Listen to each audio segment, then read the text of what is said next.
Jack Grealish បានចាក់ចេញពីការធ្វើដំណើរទៅសហរដ្ឋអាមេរិកដើម្បីទៅចូលរួមការប្រកួតក្លឹបបាល់ទាត់ពិភពលោក Club World Cup របស់ Man City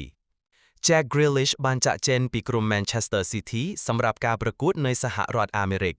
លោក Rob Dassett របស់ Sky Sports News និយាយថាលោក Thomas Tuchel ចង់ជ្រើសរើស Jack Grealish ប៉ុន្តែគាត់ប្រហែលជាត្រូវអវត្តមានពី Manchester City សម្រាប់ការប្រកួត Club World Cup ប្រសិនបើគាត់បង្ខំចិត្តចូលរួមក្នុងក្រុមតូកំណាចអង់គ្លេសសម្រាប់ការប្រកួតនៅ World Cup ឆ្នាំក្រោយ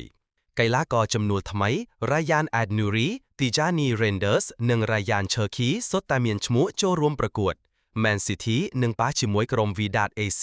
Al Ain FC និង Juventus ក្នុង Pool G ជាមួយនឹងការប្រកួតបើកឆាករបស់ពួកគេនៅខែមិថុនានេះសូមកុំភ្លេច Like, Share, Follow Page និង Subscribe Channel YouTube KGO Sports ដើម្បីទទួលបានព័ត៌មានទាក់ទងនឹងកីឡាបាល់ទាត់សូមអរគុណសូមគោរពលា